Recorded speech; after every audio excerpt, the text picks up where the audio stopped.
Pero vamos a ver la tesis que yo planteo aquí. ¿Vale? La voy a plantear de entrada y luego voy a plantear en qué me baso. La tesis es la siguiente. Cristóbal Colón era el rey de los judíos, descendiente del rey David, que procede de un linaje instalado en Europa Occidental desde tiempos de Carlomagno y que también se fusiona con las raíces de los poderes monárquicos e imperiales de toda Europa, a través de Narbona, Tolosa y Barcelona. Esto no es porque lo diga yo.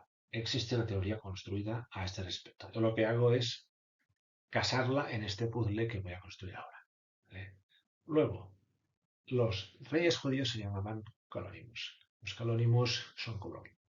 Los calónimos desaparecen en Cataluña en el siglo XIV y allí en el siglo XIV en Cataluña aparecen los colón. Luego, los calónimos, reyes judíos, que se hacen llamar por sus propios documentos hijos del rey David, descendientes del rey David, construyen también sus descendientes con sus respectivos apellidos.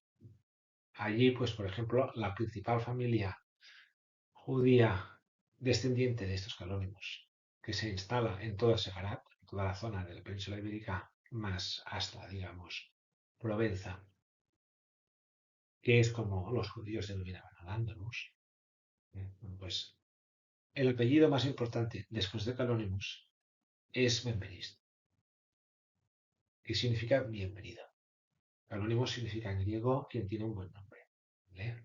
Los Benveniste fueron muchos ellos príncipes judíos, conocidos por Nasi, que significa príncipe en hebreo. Luego, aquí yo digo que los Bertrand eran Benveniste. ¿En qué me baso? Me baso en que los Benveniste poderosos de la judería de Barcelona se tiene documentado que pasaron a llamarse Bertrand. O sea que esto nos llama muchísimo la atención. Luego tenemos la caballería de los que ya os he hablado, que también eran Benveniste, que pasan a llamarse la caballería. ¿Cuándo se pasan a llamar la caballería? Pasan a llamarse así cuando un Benveniste pues pasa a ser el tesorero del patrimonio de la Orden del Templo de San. ¿Eh? Y desde entonces se llamaron la caballería. Curiosamente, la caballería que administran la Orden del Templo de Salomón no se sabe cómo acaban administrando el patrimonio real de la Corona de Aragón. Eso es historia oficial contrastada. Es decir, que no ha generado suficiente expectación ni interés de parte de la historiografía que ya ha sido creada para las escuelas. Es decir, las escuelas no han adoptado todos estos descubrimientos que ya se han consensuado académicamente, pero que no han llegado a cuajar en los libros de historia comunes, ¿eh? Ni en la conciencia colectiva. Bien, vamos a construir la primera tesis. Esto empieza en 1972, cuando Arthur Zuckerman, judío historiador norteamericano, presenta un libro después de haber investigado durante años documentos en Bagdad, en Irán, Irak, en, en lo que es la antigua Babilonia o Persia, y haberlos contrastado con documentos de los archivos franceses. Y allí dice, no, es que toda esta historia donde los sarracenos llegan a la península por África hasta pelearse con Carlos Martel y establecerse allí la marca hispánica, toda esta historia pues tiene que ver con Bagdad y Carlomagno. Carlomagno negoció con Bagdad pues para que se estableciesen en esas tierras judíos. Y lo que hace él es decir, oye, es que a mí me sale que los primeros poderes de Narbona, que luego son de Toulouse y luego son de Barcelona y de Aquitania, eran judíos. Dice, no, es que no eran cristianos, te dice. Te dice que Isaac era Guillermo de Toulouse o de Genón, de Gerona. El primer Teodorico de Narbona se llamaba Al-Makiri, Nasí de Babilonia, exiliarca, es decir, un personaje de la nobleza judía descendiente del rey David, que vino de Babilonia en tiempos de Carlomagno y luego de Carlos Martel y de Carlomagno. Es decir, que cuando se establece la marca hispánica, quienes se implantan allí no fueron poderes cristianos, sino que fueron judíos. Esto es lo que construye este historiador. Lo argumenta y también dice pues, que se fusionan los linajes de la dinastía carolingia con estos poderes judíos. ¿Vale? Y lo documenta, lo que hace un trabajo de reconstrucción. ¿Vale? También llama la atención que dice que después de llegar estos judíos, ¿vale? Judíos que por cierto llegan capitaneados por un tal Moisés de Egipto, ¿vale? Es decir, viene Moisés, pensábamos que era musulmán, ahora sospechamos que llevaba hacia atrás el pueblo judío. Después de Moisés vino Salomón, también de Babilonia, y Salomón pacta una paz. Es decir, es un sabia como lo es el Salomón bíblico. Pero esto se nos ubica en tiempos de Carlona. Curiosidades. ¿Vale? Este Salomón fue conde de Barcelona. Bueno, el hecho es que estos poderes se construyen alrededor del linaje Calónimos, ¿vale? Descendiente de este primer Almaquiri, que también es conocido como Aymaric. Los calónimos, como decía antes, terminan desapareciendo en Cataluña cuando allí aparecen los con. ¿Vale? Continuamos. ¿Qué ocurre? A raíz de esta tesis que se plantea en 1972, curiosamente, en 1972 empieza Anatole Fomenko a construir la nueva cronología, es decir, en ese año, hace 53 años, empieza la tesis judía de Europa y la neocronología de Fomenko, curiosamente, que se encuentran ahora de un modo claro en esta presentación. Bien, pues esto que ha ocurrido en 50 años, que no ha cambiado la historia oficial, pero que debería de poderla cambiar, en parte al menos. Bueno, pues esta historia, ¿qué provoca? Desde el punto de vista judío, pues igual que le sucede a la nueva cronología, pues han aparecido pues gente que niega todo esto. Es decir, hay gente que dice la nueva cronología es una barbaridad y yo por esto, lo otro, lo otro, y esto otro, pues defiendo pues que todo esto es una patraña. Bueno, los judíos hacen lo mismo. Los historiadores son judíos quienes se interesan por esta historia judía de Europa occidental, pues también hay quienes hacen lo mismo. Bueno, hecha la controversia, hecha la réplica. Y la réplica, pues a veces es un poco también agresiva. Bueno, pues, esto existe, por ejemplo, en un libro publicado pocos años después por un tal Jeremías Cohen, donde dice que todo esto pues, es una patraña. La cuestión es que durante estas décadas recientes, pues son varios los historiadores, por no decir todos, a menos su mayoría judíos, que siguen indagando sobre lo que dijo Zuckerman. Pero han llegado a otro consenso. Zuckerman plantea una tesis que es un poco valiente, por no decir un poco atrevida.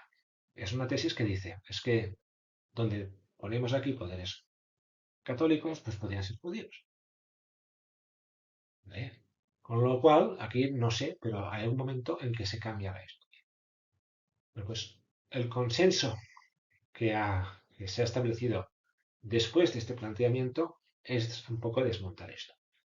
Y dicen, no, fueron poderes cristianos. Y lo que tenemos cierto es que sí que vinieron los judíos, pero vinieron después de Carlos. Y dice que vinieron en el siglo XI. Y vienen de Babilonia, viene otro Salomón de Babilonia, que casa con la hija llamada reina Calónimos de Narbona, y de ese linaje, que se hacía llamar príncipe, que obtiene los poderes de Narbona, que aterriza en Barcelona, pues su hijo se traslada a Toledo y allí construye el Principado Judío de Toledo. Es decir, pues la tesis consensuada que tenemos sobre la mesa ahora es, no fueron los mismos los poderes cristianos en los judíos, primero se implantaron los cristianos y luego vinieron principados judíos. Y convivían. No hay que, ¿cómo te lo comes? Es un poco complicado de entender, ¿no? Es decir, bueno, es que los judíos eran poderes simbólicos. Bueno, sí. Pero esto es una manera de conciliar las teorías. Es una manera de evitarse problemas. y hasta que no haya pues una fuerza suficiente para que rompa esta cadena de la conciliación y digas que a lo mejor tenía razón Zuckerman, pues ahora de momento Zuckerman está desautorizado. Aquí lo que hago yo es reforzarlo, es decirle, pues bravo Zuckerman, diste en el clavo, ¿vale? No sabías que mientras tú construyas esto, Anatoly Fomenko empezaba una tesis que ahora entra como un guante a la mano que tú has planteado aquí, ¿vale? Bien, ¿qué os pongo en esta pantalla? Pues os pongo toda esta historia, desde este Salomón del siglo XI, que da lugar a la familia Benveniste, también a la familia, la caballería, también los Alevi, los Perfet, también aparecen los Lunel. Curiosamente, el último Nasí, mejor dicho, la última Nasí que se tiene constancia de esta historia, pues se llamó Beatriz de Luna, Luna, un icono eminentemente árabe, que también fue bizantino, por cierto, que también dialoga con los Lunel, que también fueron así príncipes judíos. Bien. Asimismo eran Benveniste, ¿vale? O Benveniste. Bien.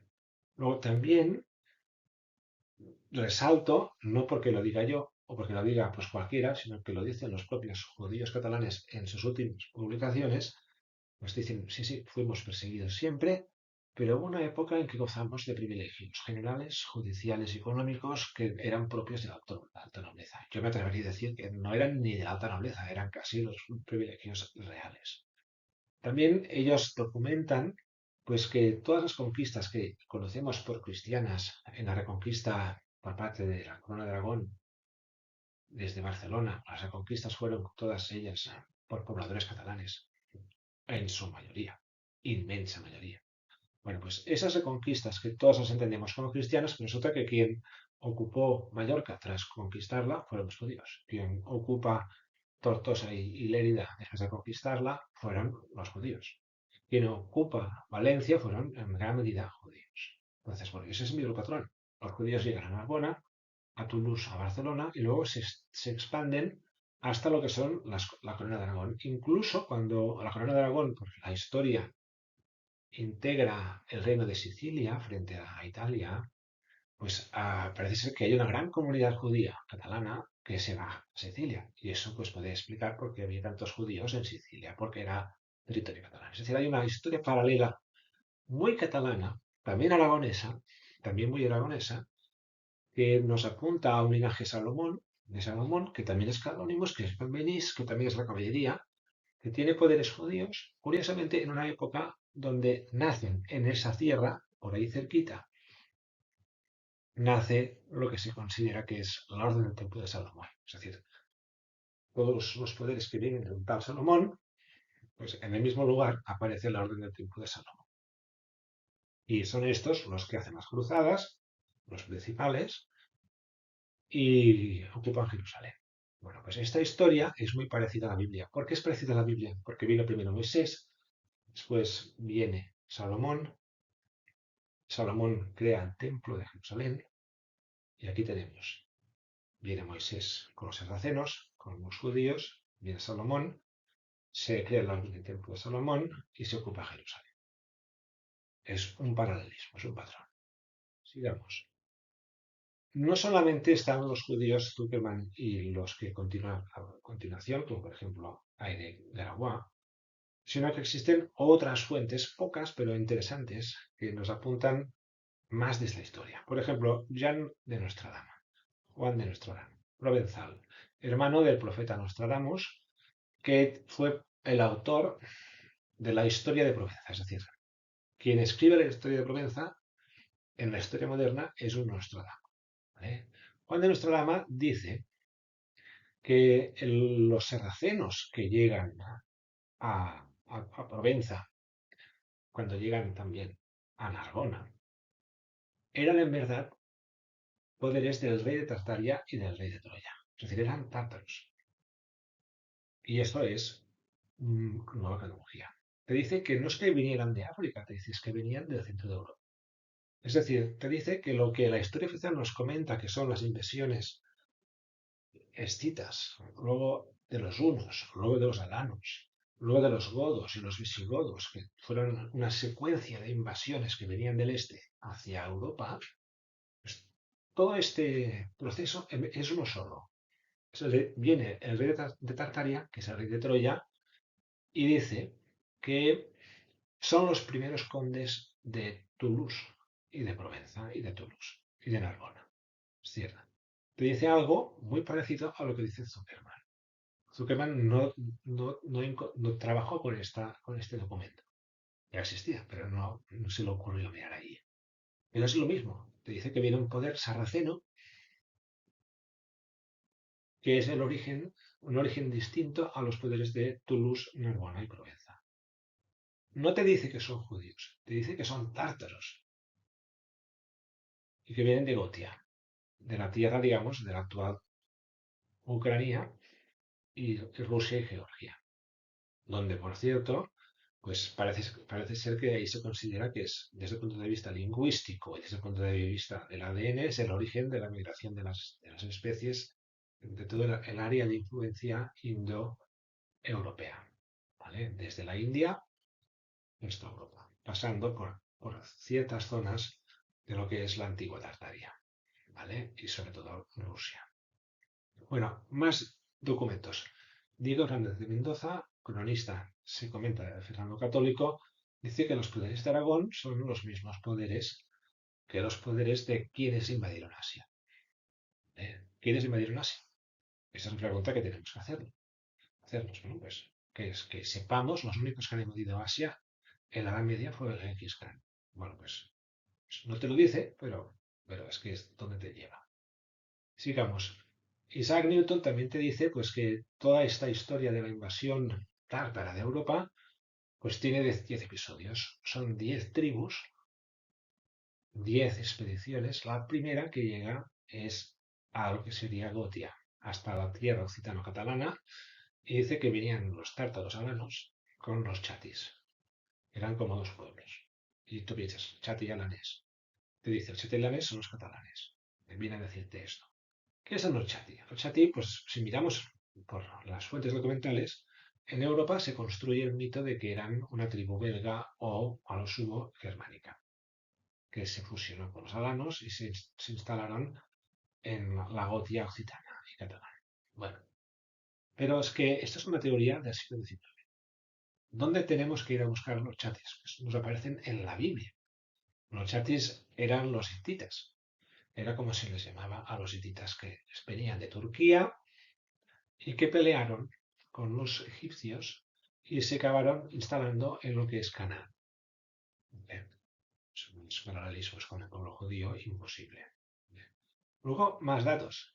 La historia tal como se conocía en la Edad Media no tiene nada que ver con la historia tal como se conoce hoy en día respecto a la antigüedad. ¿Por qué? Porque en la Edad Media las crónicas de Troya, de la batalla de Troya, que eran hasta 3000 y pico años atrás, las epopeyas de Aníbal que atacó Roma, las epopeyas y que fundó también Barcelona, ¿cierto? Las epopeyas de Alejandro Magno, Julio César, del rey Arturo y también del Apocalipsis, todas tienen en común una cosa, y es que todas se hacen populares al final de la Edad Media. Todas están acompañadas de unos dibujos muy bellos que forman parte de una técnica de una calidad similar. Y además todos ellos plantean o presentan pues castillos medievales con princesas con sus vestidos típicos medievales. Plantean también allí la presencia de batallas a caballo con espadas, con armaduras medievales, con escudos y con emblemas y banderas medievales, con barcos que solo podían ser medievales. ¿Eh? Es decir, hay una iconografía muy poderosa que además convive, por cierto, con otra iconografía paralela que identifica a flamenco muy llamativa, y ese se representa en la Edad Media el episodio del nacimiento de Jesús en ciudades medievales. Es decir, Jesús no nació en el pueblecito de Belén en la Edad Media, sino que nació en ciudades poderosas con castillos de la Edad Media.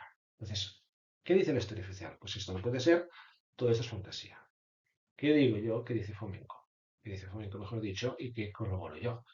Pues lo siguiente, pues esta era la historia verdadera, no existía una historia tan antigua. Lo que ha ocurrido es que luego hemos dilatado la historia, no nos cuadra y la desechamos. Continuamos.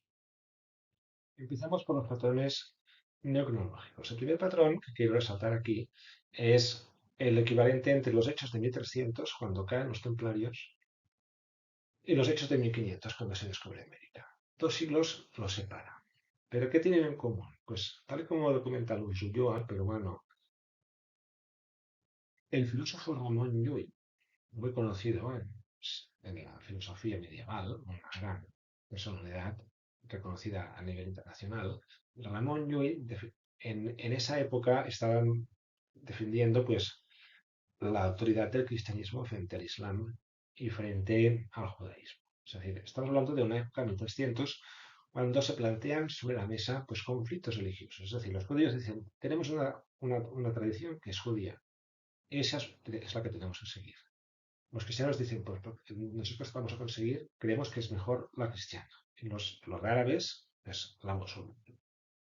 Algo que aparece en el 1300, que dialoga mucho también con lo que ocurre en el 1500, cuando desde España se expulsan a los judíos y los árabes, de los musulmanes, o se les obliga a hacerse cristianos. Bueno, pues este debate es muy vivo y es muy reciente en tiempos de Ramón Llull. Tanto es así que los judíos en esa época se plantean pues reavivar el debate sobre el Mesías. Es decir, ¿ha llegado el Mesías judío?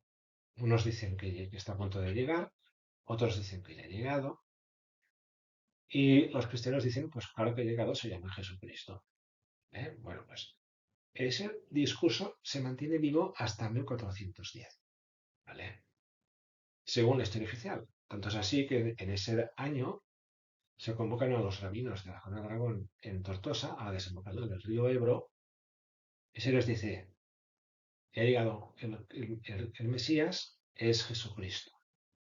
¿Y quién lo dice? Lo dicen judíos conversos. Los judíos conversos son los que están más interesados en convertir a quienes todavía no lo han hecho.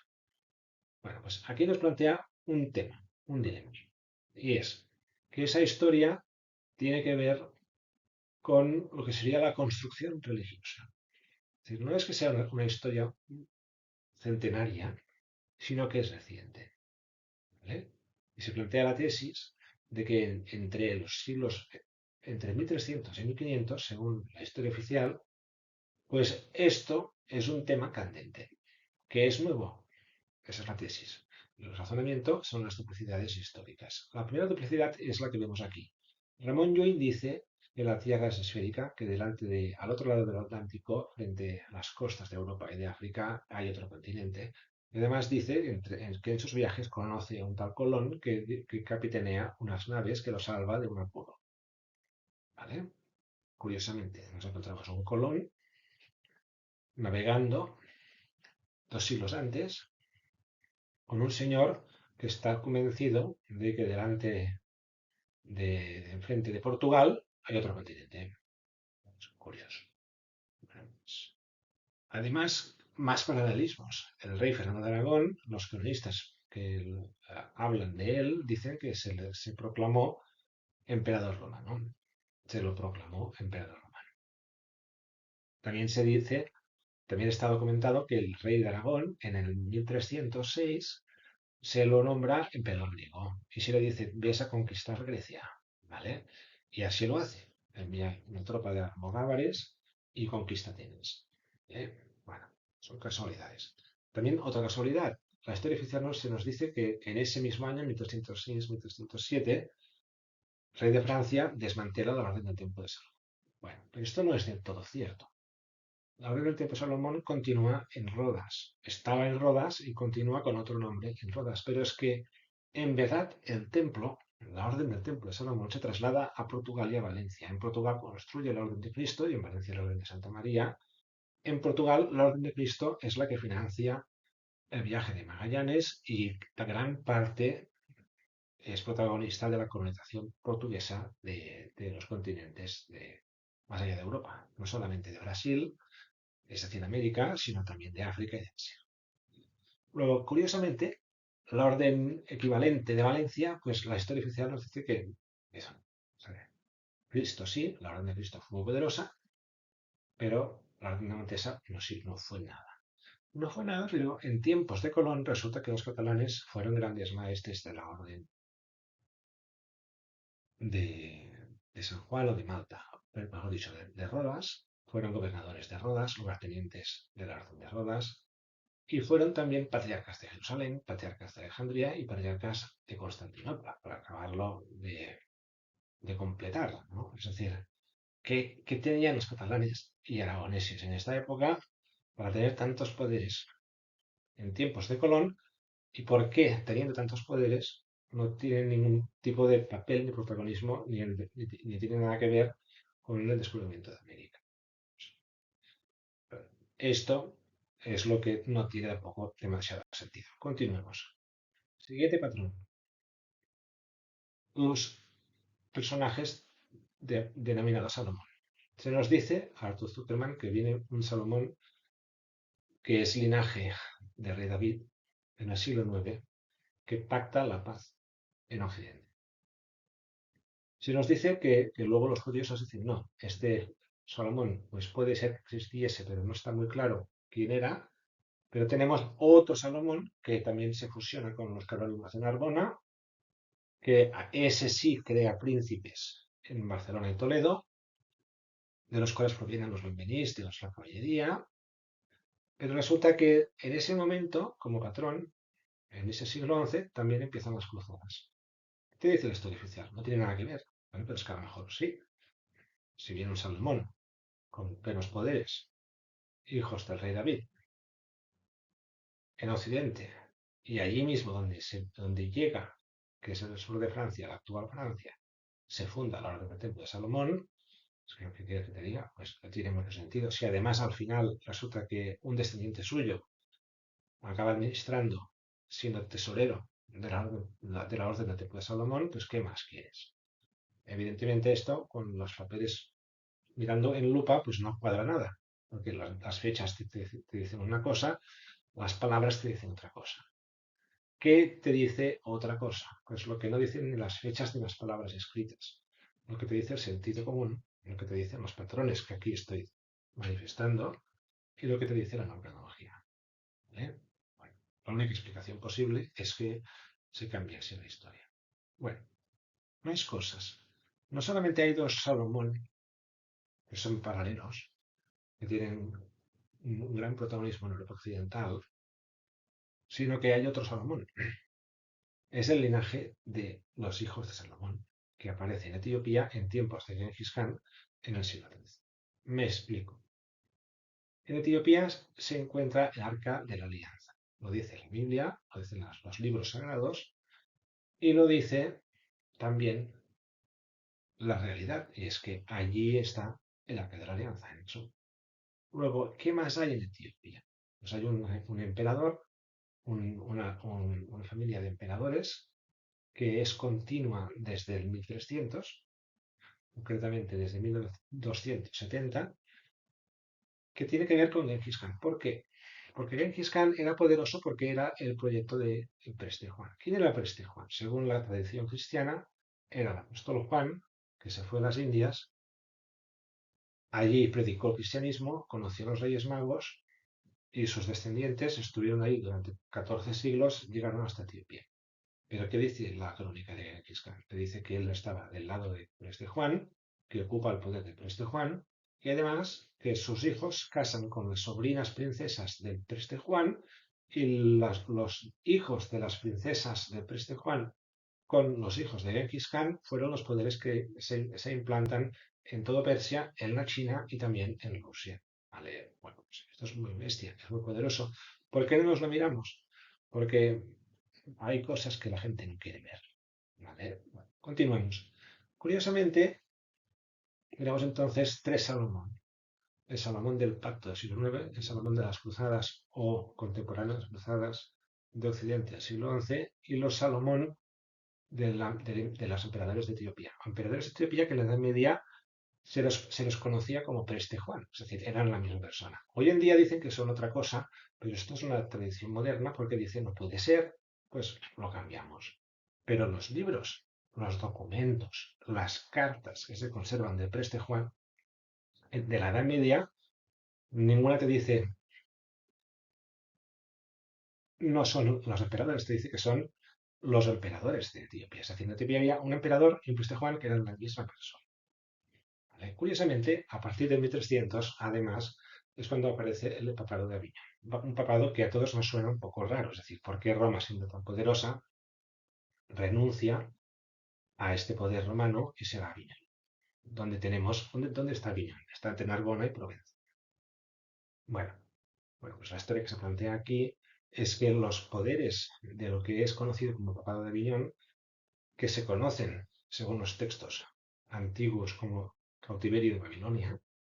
Claro, si se le llama a papado de Aviñón cautiverio de Babilonia y en esa tierra precisamente se instalan los exilarcas de Babilonia, pues, la tradición judía te dice que antiguamente hubo unos sumos pontífices judíos, pues la conclusión es obvia.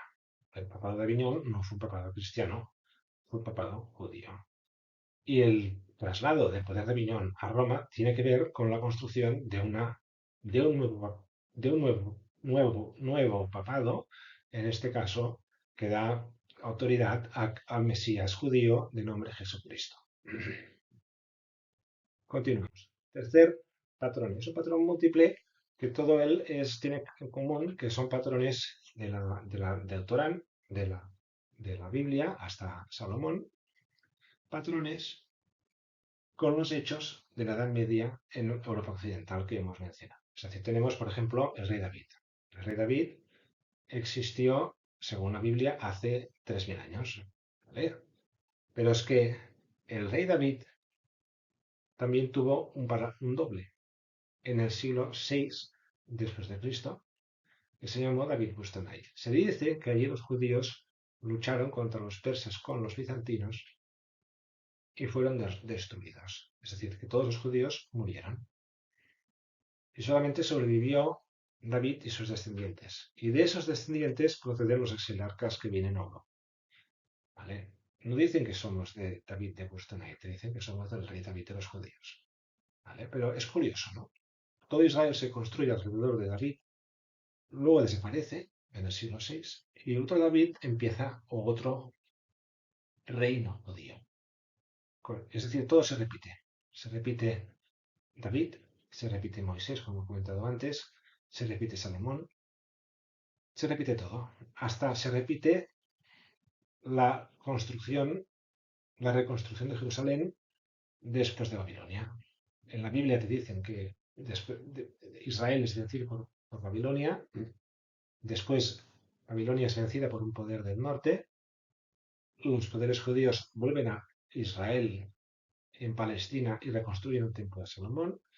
Pues aquí estamos haciendo otra historia. Vienen los judíos de Babilonia, se instalan en Europa, allí construyen desde allí la escuela judía, construyen la Kabbalah, construyen libros importantísimos de la historia judía. Allí estaban todos los judíos del mundo, casi todos, o una gran parte. Y de allí llegó Moisés, luego llega Salomón, se construye la orden del templo de Salomón y desde allí reocupan Jerusalén. Bueno, ese segundo templo. Bueno, pues esta es la historia que estamos construyendo ahora. ¿Vale?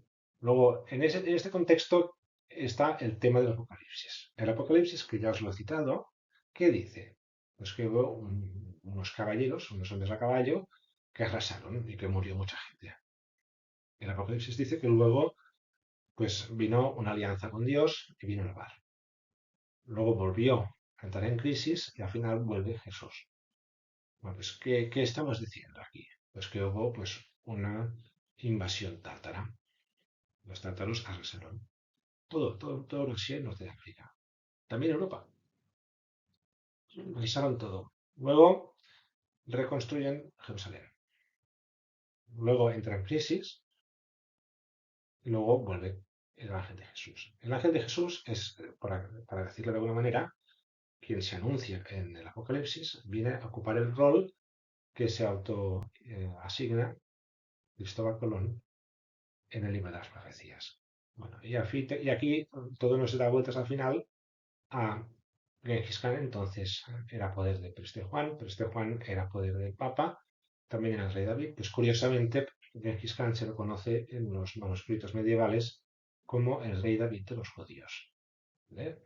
Y te dice pues que todos, reyes magos, Preste Juan, que se asimila al Papa, rey David, pues era el poder de Genghis Khan.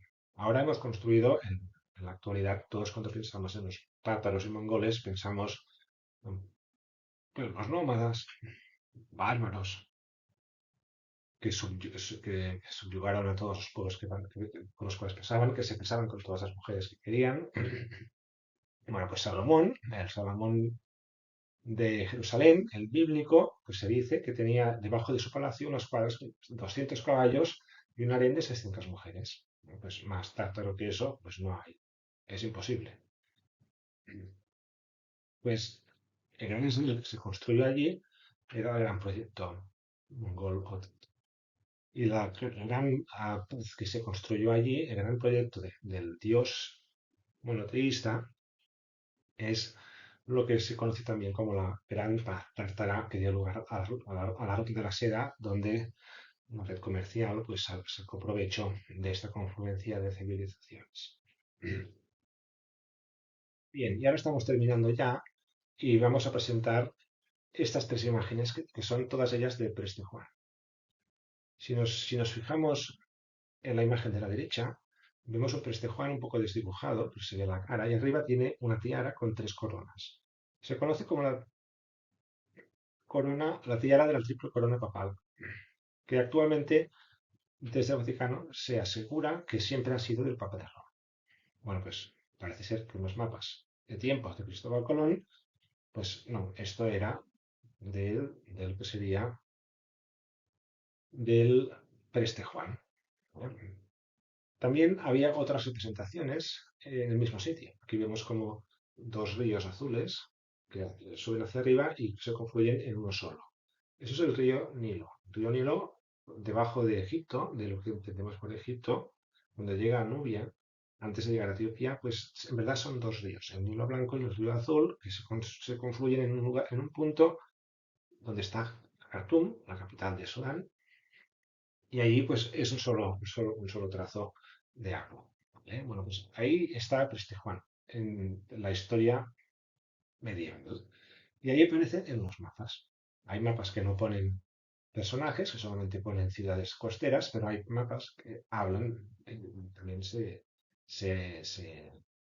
visten con dibujos de reyes, de lo que sería sultanes y también de Preste Juan. Pues en los mapas medievales suele aparecer siempre el Preste Juan. Preste Juan con atuendos del Papa de Roma. También vemos en el central, no aparece la figura propiamente dicha de Preste Juan, aparece Nubia, allí dice que está Preste Juan, pero en su lugar aparece una cruz con tres varas horizontales, que es la triple cruz. Triple cruz que está en muchos mapas medievales de tiempos de Cristóbal Colón, pero que también parece ser que ahora solamente es del Papa de Roma. O sea, el Papa de Roma se ha apropiado de la tiara, de la triple cruz, de la triple corona papal y de la triple cruz de Preste Juan. ¿Vale? Y también vemos como el Preste Juan, por otro lado, también en otros mapas de tiempos de Cristóbal Colón, aparece con la típica tiara papal sin cruces, sin coronas, perdón. ¿Vale? Luego, ¿qué tiene de fuerza esta evidencia? Esta evidencia es que es muy poderosa. ¿Por qué? Porque si hubiese algún mapa contemporáneo de esta familia de mapas de la Edad Media donde se viese el Papa de Roma en Roma, te diría, mira, es que unos mapas te lo ponían en Roma y otros te lo ponían en Etiopía, pero es que no. En ningún mapa aparece el Papa de Roma en Roma. De hecho, en Roma se ve la doble llave propia del Vaticano. También se ve en Aviñón en algunos mapas. Pero la tiara con las 3 coronas que forman parte del sello actual del Vaticano. El sello actual son las 2 llaves con la tiara de 3 coronas. ¿Vale? Bueno, pues en los mapas medievales, tanto en Roma como en Aviñón, se dibuja las 2 llaves, pero no la tiara. La tiara siempre está en Etiopía. ¿Vale? Luego, para apoyar más esta tesis, hay otro dato muy importante. ¿Cuál es? Es el siguiente, que la colonización portuguesa del Nuevo Mundo empieza con una expedición portuguesa organizada por el rey Juan II de Portugal, precisamente al Preste Juan. Es decir, se envía una expedición al Preste Juan para decirle qué hacemos, conquistamos el mundo o no. Equivalente que existe en los papeles y las crónicas que se atribuyen a Cristóbal Colón, que dice que su interés era hablar con el Gran Khan. En este caso, si la gente piensa en la China, pero el Gran Khan también podía ser como se le llamaba a Preste Juan, porque era el gran poder simbólico del mundo. ¿Vale? Luego, más detalles.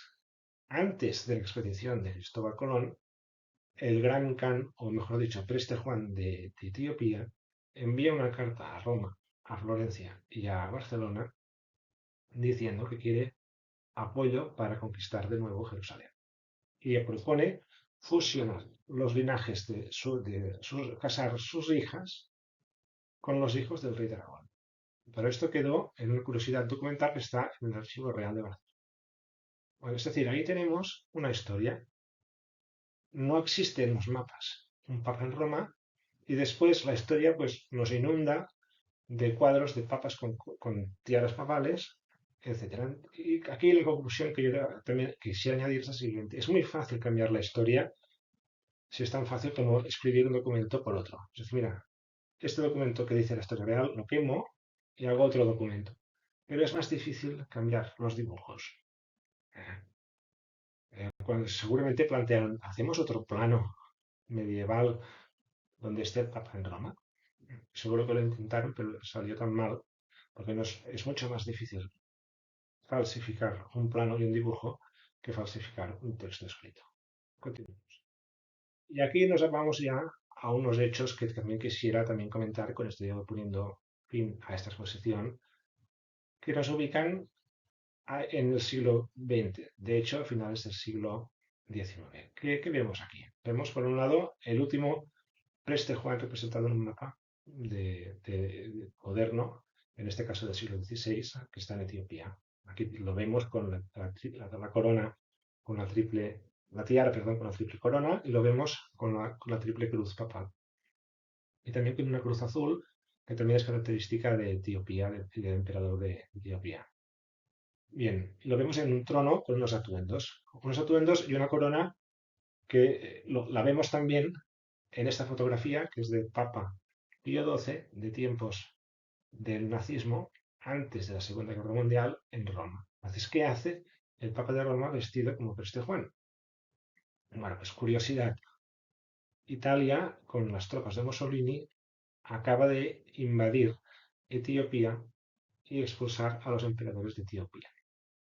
Es decir, justo cuando somete el emperador de Etiopía, Italia, me dirás tú que se le ha perdido a Italia para tomarse la molestia de ir a esta Etiopía y derrocar al emperador.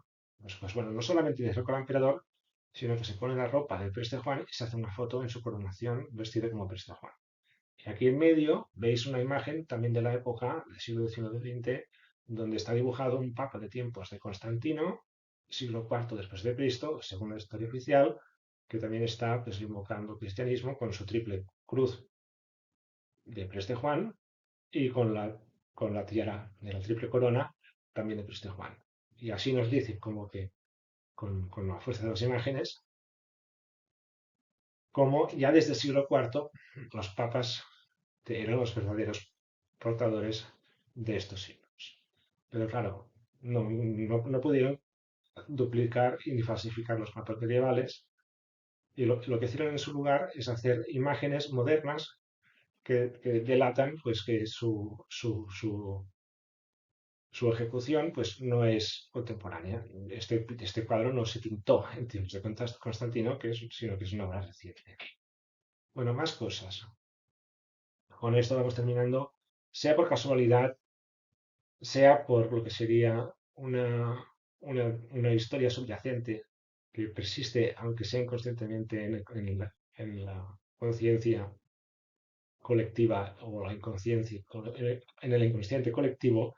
El hecho es que durante la Segunda Guerra Mundial el celo católico se alía con el nazismo en su persecución con el pueblo judío, ¿vale? Y curiosamente, en esa misma época, mientras Italia invade Etiopía, Italia, Mussolini pacta con Franco y con Hitler atacar la costa catalana de Valencia y Cataluña, regresando todas las grandes ciudades valencianas y catalanas. Antes de la Segunda Guerra Mundial, los italianos de Mussolini atacan el poder de Preste Juan y atacan las ansias de resistencia ante el alza del fascismo catalanas en el caso de España. Casualidades, sea, digamos, una historia subyacente, inconsciente, sea hecha a conciencia, ¿vale? Bueno, curiosamente, además, para terminar esta historia reciente, con esta siniestralidad que va implícita en ella, destacar lo siguiente. A finales del siglo XIX, el Papa de Roma entra en crisis. Italia se reunifica, aparecen los reyes de Saboya italianos y ponen fin a los estados pontificios. Con lo cual, el poder del Papa queda, digamos, subyugado al de un rey italiano. Ahora tenemos Ciudad del Vaticano como un estado, pero este estado no aparece hasta tiempos de Mussolini, es decir, a finales del siglo XIX, Papa no tiene un estado propio, está en Italia, ¿vale? Cuando esto sucede, el sionismo, que se ha hecho fuerte en Estados Unidos y en el Imperio Británico, pues reclama su autoridad. Sionismo que, sea consciente o no de su historia reciente, tal como lo planteamos aquí, pues sí que tiene conciencia de que no desea perder su lengua hebrea y que tiene ansia de volver a su tierra que considera que es Israel.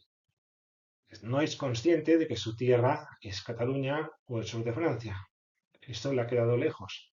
Esta historia se ha borrado del poder popular. Lo único que tiene es la Biblia, que dice pues que eso conviene ir a buscarlo en lo que es ahora Israel. Bueno, pues esta fuerza de la historia pues conduce, por ejemplo, también al levantamiento judío que luego es subyugado por el nazismo y el catolicismo de Mussolini, ¿vale? También por el franquismo español.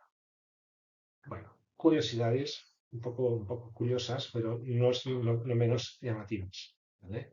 Más cosas. En ese momento, a finales del siglo XIX, cuando se reaviva y se libera que sería la identidad judía, el sionismo, con la fuerza que le da también la fuerza del dinero y de las armas que se construyen alrededor del Imperio Británico y también alrededor de la masonería y alrededor de los Estados Unidos. Bien, pues en este contexto, el emperador de Etiopía,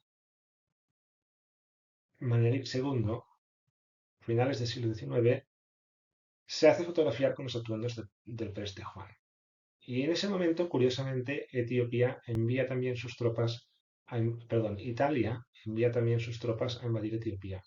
Es decir, justo cuando Etiopía parece que se desacompleja y dice, yo soy el Preste Juan, pues Italia, aunque haya sometido al Papa, envía sus tropas para conquistar Etiopía y no lo consigue, ¿vale? Luego esta historia se repite en tiempos de nazismo, Italia vuelve, sí lo consigue, y entonces, en lugar de hacerse la foto el emperador de Etiopía con los atuendos de Preste Juan, quien se hace la foto con esos atuendos es el Papa Pío XII. Bueno, curiosidades de la vida. Finalmente, entraríamos en recordaros que ya presenté en otra presentación bastante visitada sobre la otra historia de América, donde se manifiesta que había muchos mapas donde se mostraban emblemas musulmanes y catalanes en toda América, que contrastaban con la prácticamente inexistencia de emblemas del escudo de Castilla y León, ¿vale? y que se quedó un poco allí. Bueno, pues después de esta presentación que hice, he documentado pues varias fuentes documentales que afirman que fueron los primeros en llegar a América y al Caribe fueron expediciones al Andalus y del norte de África, cosa que entra en todo sentido común. ¿Dónde estaban las alcarazanas antiguas más importantes del mundo? Pues en Sevilla. ¿Vale? Bien, entonces, ¿qué nos apunta eso? Nos refuerza también una historia distinta a la oficial. La historia oficial dice que Colón conquistó América en nombre de Castilla, aunque haya documentos contradictorios también, pero que fue la expedición castellana y la historia lo confirma. Ahí no se habla catalán, se habla castellano, ¿vale? Pero, ojo al dato, los mapas dicen otra cosa. Y dice que también eran catalanes o aragoneses, o las dos cosas, y también muy leoneses, porque hay más leones que castillos. Aquí se ve la presencia de una bandera con leones y los emblemas de catalano aragoneses, que están en Brasil. Brasil está girado 90 grados, ¿vale? Tenemos que entenderlo como girado. También vemos las banderas de Portugal y banderas francesas con medias lunas. Recuerdo que los otomanos se aliaron, hicieron una alianza importante con Francia. Bueno, pues esta tesis, la del Colón que trabajó con una empresa de capital catalán, que luego por algunas razones se borró, pues dejó el sustrato de los mapas y Castilla no fue capaz de reconstruir estos mapas. Sí que hay mapas reconstruidos que son del siglo XIX, donde se muestran en toda América Latina los escudos de Castilla y Portugal. Sí, y ninguno de Cataluña, pero son mapas del siglo XIX. Es decir, copiar mapas, falsificar mapas es, como he dicho antes, mucho más difícil que falsificar documentos escritos. Bueno, y aquí vemos, por ejemplo, también como en ese atlas que os mostraba hace un momento, en esa imagen que os mostraba, también me ha acompañado de luchas entre catalanes y leones con navíos, en este caso musulmanes o turcos. ¿Vale? En este caso ganan los turcos, en otras batallas ganan los catalano-aragoneses y leoneses. También destaco que los leones no están pintados de color morado, como corresponde al Reino de León, sino que son negros. Y aquí apunto también la pista, el dato, de que el sello de los calónimos de Narbona era el rey León de Judea, el rey León del rey David. ¿Vale? Bueno, más cosas. Finalmente, comentaros que también en las últimas fechas he documentado otra evidencia, y es que se han encontrado gráficos grabados de Barcelona indicando que en el siglo XVI y XVII pues había las atarazanas más grandes de las que actualmente se conservan. Y un dato que se ha corroborado con una investigación arqueológica. Los arqueólogos han levantado la tierra delante de las atarazanas y han encontrado los cimientos de más naves donde se construyeron navíos para la tropa catalana. ¿Vale? Luego, eso es muy llamativo. En tanto, pues la historia oficial dice que los catalanes en el siglo XVI ya no hacían barcos. Se acabó la epopeya marítima catalana aragonesa. Todo fue castellano, ¿vale? Que no tengo nada en contra que fuese así. Pero el hecho es que ¿por qué entonces en esa época, en plena decadencia ante Barcelona, pues se duplica el tamaño de las atarazanas y por qué se ha destruido la mitad de las atarazanas que se destruyen en el siglo XVIII? ¿Vale? ¿Por qué? Porque tenemos grabados del siglo XVIII con las atarazanas en dos bloques y actualmente solamente se conserva uno. ¿Vale? Luego, ¿qué tamaño tenían estas atarazanas? Pues yo lo he calculado con el Google Earth. He calculado la superficie de las naves donde se hacían barcos y me sale una superficie equivalente a 4 campos de fútbol. Nada despreciable. Y se me ha ocurrido también hacer lo mismo en las atarazanas de Sevilla, o al menos las que existen hoy en día. Y el tamaño que ocupan las naves donde se hacían barcos era el equivalente a más o menos 2 campos de fútbol, es decir, la mitad. Y también me he tomado la molestia de medir las atarazanas de Valencia, que también son muy importantes, parecidas a las de Barcelona, pero de menor tamaño, que en este caso no llegan a un campo de fútbol. Es decir, resulta que en plena conquista castellana de América los barcos se hacían en Barcelona. Bueno, a esta pregunta se plantea hace 5 o 10 años a unos historiadores catalanes desde lo que serían los intereses del Ministerio de Cultura español. y se les dice, haced una investigación y haced un libro de esto, ¿vale? Para que salga a la luz esto. Son de esos temas que no se han reincorporado en la historia oficial, que son demasiado recientes, como todo lo que estamos hablando hoy, ¿no? Bueno, ¿a qué conclusión llegan? Pues llegan a la conclusión primero, que todos los papeles que debía tener las atravezanas de Barcelona han desaparecido. Se han desperdigado y apenas quedan cosas en el Archivo Real de Barcelona y en el archivo de Simancas de Sevilla. Es decir, no solamente se destruyó la mitad de las alzanas del siglo XVIII, sino que se saqueó el archivo de las alzanas de Barcelona y ahora nadie sabe qué se hizo allí. Apenas se hacen aproximaciones. Y el título del libro venía a decir algo así, un libro que se ha publicado recientemente, que es bastante lamentable, viene a decir que Barcelona fue la fábrica de galeras de la monarquía hispánica.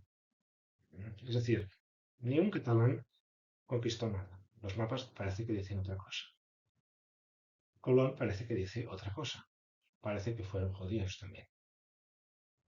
Ni un catalán conquistó nada, pero es que ningún navegante catalán tuvo alguna presencia en algún sentido. Ni uno. Ningún ingeniero catalán hacía naves. No hay ningún plano para elaborar estos barcos o navíos catalanes. No se sabe lo que se hizo aquí. Son demasiadas cosas como para creerse que ni los mapas son ciertos, ni las atrazanas son ciertas, ni los planos de Preste Juan del siglo XV son ciertos, ni las crónicas del rey Arturo hasta el rey de Troya, pasando por el Apocalipsis, son ciertas y son medievales. Bueno, con esto termino y ya presento la última diapositiva, que es un retrato y un comentario sobre unos personajes que apuntan a qué fue de Cristóbal Colón. Voy a explicarme a ver si lo consigo, ya estoy un poco cansado, supongo que vosotros también, pero aquí se presenta uno de los puntos más interesantes con los cuales que pone fin a esta presentación. Y es que fue de Cristóbal Colón. Bueno, pues aquí tenemos un retrato de los Colonna de Roma. Los Colonna tienen un retrato en su famosa galería de Roma, de su palacio, donde se ve, por un lado, los turcos peleando con un tal Colonna, que es el hombre que está encabezando una bandera que parece un águila con un fondo dorado, con el símbolo de la columna de los Colonna en el centro.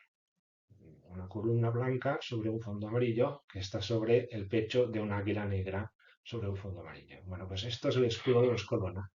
¿Qué representa esta columna? Pues la historia dice que es una reliquia de la columna donde se ató a Jesús para pegarle 40 latigazos. Bueno, pues esto honora los Colonna. Ya me diréis, ¿qué honor es ese? Bueno, pero lo gracia de este plano, de este cuadro, perdón, es que ¿quién acompaña a los Colonna? Pues parece que detrás de este tal Marco Antonio Colonna, parece que se ve allí una bandera catalana. No se acaba de ver clarísimamente, porque no sabe si es una bandera o qué es. Pero hay rayas amarillas y rojas. Y parece que hay tres, o incluso se insinúan cuatro franjas rojas.